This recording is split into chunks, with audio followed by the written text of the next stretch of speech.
Pet diabetes is on the rise. There is a 32% increase in dogs and a significant increase in cats. Our resident veterinarian, Dr. Craig Pryor, is here with more information. As always, good to have you with us. Thank you. All right, the reason that this is so important for pet owners to know about is that if it's left untreated, this could be fatal. Absolutely. So it's you know, it's like I said, it's on the rise out there, and if you don't treat it, your animal, you know, the signs of it, firstly, what are you looking for? Well, signs are that your dog or cat starts drinking a lot of water, urinating a lot, and then they start losing a bunch of weight.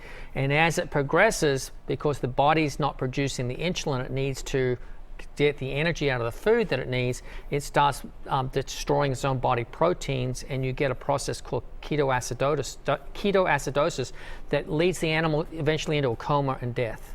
So it is a deadly disease, but it's a treatable disease. And the good thing is that these dogs and cats, if you treat them and get on it early, they can have a normal, happy life. All right, so we'll talk about treatment here in a second, but first up, what's happening right now that there is such this sharp increase? 40% of the U.S. dog and cat population is overweight, and 20% of them are obese. And that predisposes them to diabetes. It's one of the diseases that predisposes them to. And so if we just work on our diet, so you know, two things you can do to extend your pet's life expectancy: keep their teeth clean and control their weight. Okay. And by controlling their weight, keep them at a good lean body weight, you're going to decrease the chances that they're going to become diabetic. Is it because we're giving them too many pet treats, or because maybe so many people are doing what they shouldn't, feeding them off of the table? All of the above. And you know, we like to see, we eat 3 times a day. We like our pets to eat with us, so we tend to feed them as we eat. And you know, a lot of them only need to eat once a day. And you know, what you should be doing is measuring the food, counting the treats. Okay. And so if you do that, you know exactly what your dog or cat is eating, so you can control how much they're eating. And then when you look at them from above, we want to see a nice little waistline in the abdomen. And when we actually grab them by the around the ribs here, you shouldn't be able to see your pet's ribs. You should be able to feel them through their sides. Yeah. And if you can't, your pet's overweight.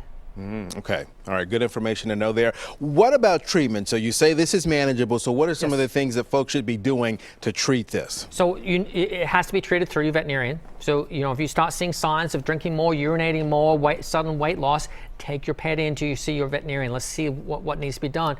And they're going to do a workup on them, which includes blood work and urinalysis to see if they're diabetic or not. If they're diabetic, there's going to be a couple of things it's going to do. One is going to change diet. There are special diets out there which will help to control. It won't cure it, will help to control diabetes. Okay. And it's an aid, it's an adjunct. The other thing we're more than likely going to do is start them on insulin injections. And insulin injections are not a really evil, bad thing. It's not a scary thing. It's something we teach people to do all the time, that you do it at home, and depending on the pet, they'll need injections once or twice a day. And then we need to get them regulated. And we typically help you get them regulated by doing what we call a glucose curve.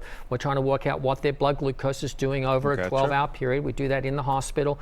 And once we get them regulated, we then teach you how to do the testing at home yourself. Fantastic. Yeah. And so most dogs can be and cats can be treated really well. All right, some great information as always. Thank you very much for being with us today.